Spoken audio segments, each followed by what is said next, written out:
بالله من الشيطان الرجيم بسم الله الرحمن الرحيم إياك نعبد وإياك نستعين صدق الله العظيم۔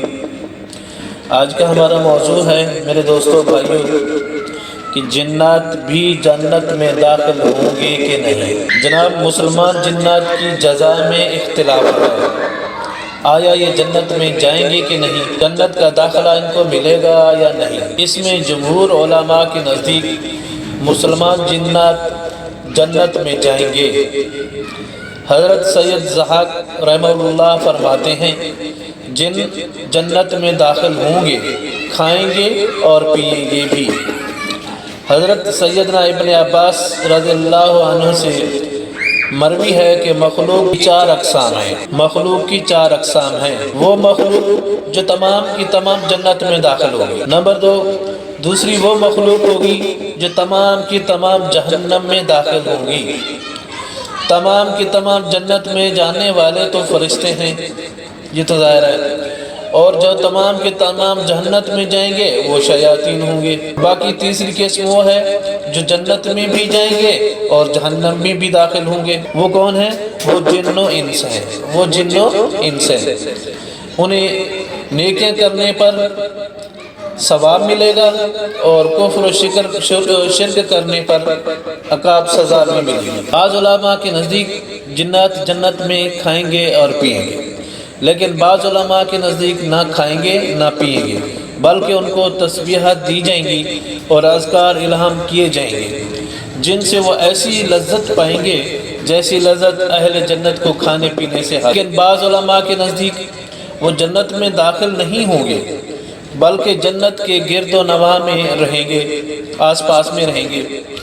انسان تو ان کو دیکھیں گے، اب وہ الٹ ہوگا کہ دنیا کے اندر وہ انسانوں کو دیکھتے ہیں لیکن اس وقت انسان ان کو دیکھیں گے، وہ انسان کو نہ دیکھ پائیں گے۔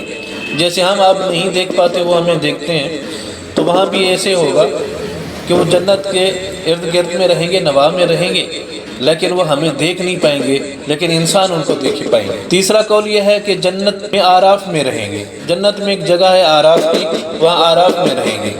حضرت سیدنا انس ابن مالک فرماتے ہیں کہ نبی اکرم صلی اللہ علیہ وسلم سے مروی ہے کہ مومن جنوں کے لیے ثواب ہے اور ان پر عقاب بھی ہے، یعنی سزا بھی ہے۔ تو اس پہ صحابی فرماتے ہیں کہ ہم نے آپ صلی اللہ علیہ وسلم سے ان کے ثواب کے بارے میں پوچھا تو آپ نے فرمایا یہ آراف میں ہوں گے اور وہ امت محمدیہ کے ساتھ جنت میں نہیں رہیں گے۔ پھر صحابی فرماتے ہیں کہ ہم نے پوچھا یا رسول اللہ آراف کیا ہے؟ تو آپ نے فرمایا آراف جنت کی دیوار ہے جس میں نہریں جاری ہیں اور اس میں درخت اور پھل اگتے ہیں۔ تو بس یعنی اس سے مراد یہ کہ جو پہلا قول تھا کہ یہ آراف میں رہیں گے تو وہی ثابت ہوا حضرت انس سے کہ وہ آراف میں رہیں گے اور اس جگہ پہ رہیں گے، جنت کے آس پاس وہ دیوار ہے وہاں رہیں گے، وہ انسانوں کو نہیں دیکھ پائیں گے، انسان ان کو دیکھیں گے۔ چوتھا قول اس میں ہے کہ اس علماء فرماتے ہیں اس بات پر توقف کرو، اس کے بارے میں خاموشی اختیار کرو، کچھ بھی نہ کہو۔ یہ عمدۃ القاری کتاب البدر الخلق میں ہے اور کتاب الاسماء میں بھی ہے۔ جناب علی یہ تو رہا کہ جنات جنت میں داخل ہوں گے یا نہ ہوں گے۔ کچھ نے کہا کہ داخل ہوں گے، کھائیں گے پئیں گے، اور کچھ علماء نے کہا کہ جنت میں داخل ہوں گے لیکن آراف میں رہیں گے جیسے نبی صلی اللہ علیہ وسلم سے مروی ہے۔